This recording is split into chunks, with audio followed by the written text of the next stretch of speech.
Beberapa waktu lalu atau mungkin hingga saat ini, kita masih sering menerima pesan singkat atau SMS penipuan dengan berbagai modus operandi. Ada yang meminta sejumlah pulsa dari mereka yang mengaku sebagai ibu kita, pemberitahuan sebagai pemenang kuis berhadiah, hingga yang terangan-angan meminta sejumlah uang untuk dikirim ke nomor rekening tertentu. Herannya meski sudah berlangsung lama, namun aksi penipuan seperti itu sulit diberantas dan tetap marak terjadi. Jika alasannya untuk pengobatan penyakit berbahaya, siapa sih yang tak tersentuh saat mengetahui atau melihat sesama manusia sakit?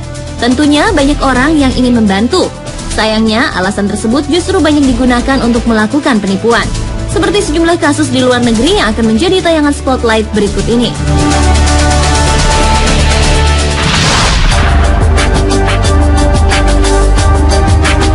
Hati-hati bagi mereka yang gandrung dengan situs jejaring sosial seperti Facebook.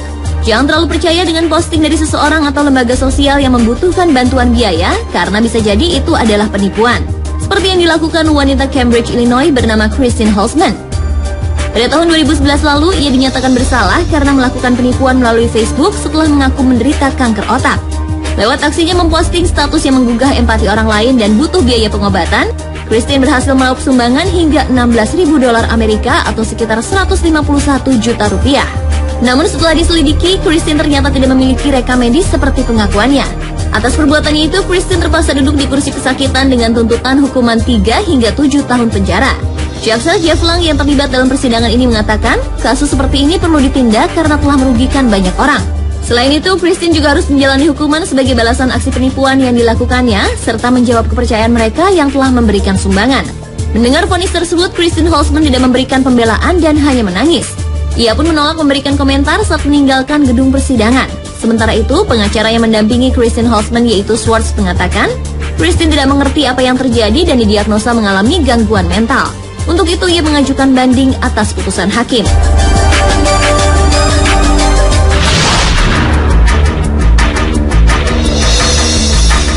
Aksi nekat dilakukan pasangan Sonia Luker dan suami Gerald yang meminta sumbangan dari keluarga, teman kerja, dan anggota gereja.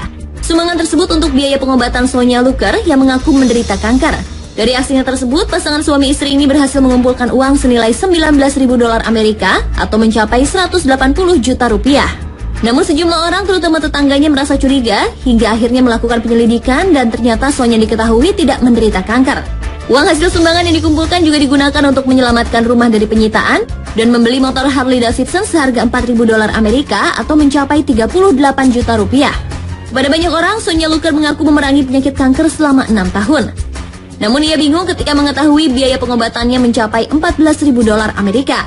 Untuk meyakinkan banyak orang, ia lantas mendirikan sebuah yayasan kanker Kick In. Yayasan ini kemudian melakukan penggalangan dana dengan menggelar live music, menjual barang kerajinan, menggelar pameran hingga ia mengendarai sepeda motor sejauh 600 mil. Setelah dinyatakan tidak menderita kanker dan bersalah atas penipuan, Sonia Luker tidak hanya divonis 1 tahun penjara, tapi juga dijatuhi 18 bulan masa percobaan dan kerja sosial selama 200 jam.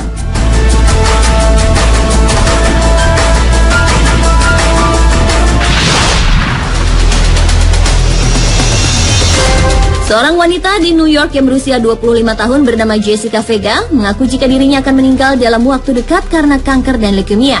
Atas pengakuannya tersebut, sejumlah orang berempati dengan memberikan sumbangan uang untuk biaya pengobatan serta pernikahan dan bulan madu impiannya.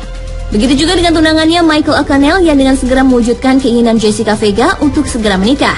Atas klaim kanker yang dideritanya, selain uang yang mencapai ribuan dolar Amerika, Jessica juga mendapatkan gaun pengantin gratis serta tiket perjalanan dan akomodasi bulan madu ke Aruba, Karibia secara gratis. 4 bulan setelah pernikahannya itu, suami Jessica Vega yang justru membuka kebohongannya. Menurut Michael O'Connell, Jessica Vega telah menipu dirinya dengan berpura-pura sakit. Sebelum menikah, Jessica memang memperlihatkan surat dari dokter tentang diagnosis leukemia mieloid akut. Namun ternyata semua itu tidak benar. Dokter kemudian juga mengetahui jika surat keterangan tersebut adalah palsu. Jessica Vega kemudian ditangkap serta didakwa atas penipuan berat. Jessica ditahan di penjara Orange County di New York dengan jaminan $10.000 Amerika. Menurut Jaksa Agung Eric Schneiderman, aksi Jessica mengambil keuntungan dari hati dan pikiran masyarakat atas pengakuan yang menderita kanker sangat tidak dibenarkan. Akibat perbuatannya itu, Jessica tidak hanya dihadapkan pada hukuman penjara, ia sempat bercerai dengan suaminya sebelum kemudian bersatu kembali hingga memiliki anak kedua.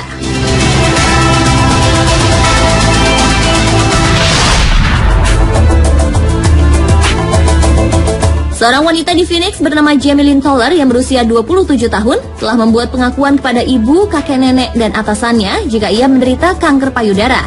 Atas penyakitnya itu, Jamie Lynn Toller membutuhkan sejumlah dana untuk melakukan mastektomi ganda serta rekonstruksi payudara. Dalam misi membuat cerita palsu tersebut, Jamie berhasil mengumpulkan uang $8.000 Amerika Serikat atau senilai dengan 75,5 juta rupiah. Sayangnya dari catatan medis yang ditemukan polisi saat melakukan penyelidikan, diketahui jika Jamie Lynn tidak menderita kanker seperti pengakuannya. Selain itu, Jamie Lynn juga kedapatan membayar ahli bedah plastik untuk implan payudara. Setelah aksi penipuannya terbongkar, Jamie Lynn Toller akhirnya ditangkap untuk menghadapi beberapa tuntutan di persidangan. Pada saat persidangan, tidak ada satu patah kata pun keluar dari mulut Jamie Lynn Toller. Begitu juga bentuk pertanggungjawaban kepada keluarga yang telah ditipu untuk menyumbangkan sejumlah uang. Jamie Lynn juga tak hanya harus berhadapan dengan hukum, tapi juga dengan atasannya. Selepas menjalani masa hukuman, Jamie bersiap untuk kehilangan pekerjaannya.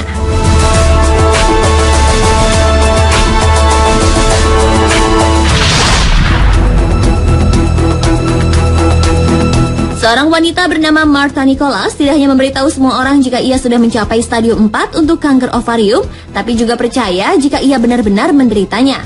Martha kemudian mengadakan acara penggalangan dana. Wajah Martha juga menjadi sangat akrab pada kegiatan rally dalam rangka kampanye kanker di Virginia. Selain itu, ia juga terlibat dalam pembuatan dan penyebaran kaos bertulisan Cancer Sucks. Dari berbagai kegiatan yang digelar, Martha diperkirakan berhasil mengumpulkan dana sebesar $10.000 Amerika Serikat atau setara dengan 94 juta rupiah. Pada akhir tahun 2011, pihak berwenang menyelidiki kasus Martha yang kemudian diketahui jika uang hasil sumbangan digunakan untuk kepentingannya sendiri. Martha kemudian ditangkap dan mengaku bersalah karena mendapatkan uang dengan alasan palsu.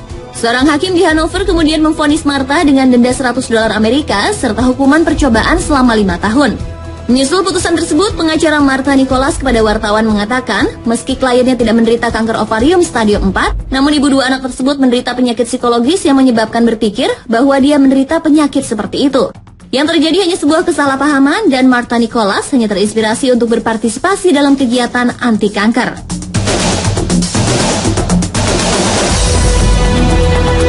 Demikian sejumlah tayangan tentang penipuan berkedok penyakit. Kasus seperti itu sebenarnya tidak hanya ada di luar negeri, tapi juga marak terjadi di Indonesia.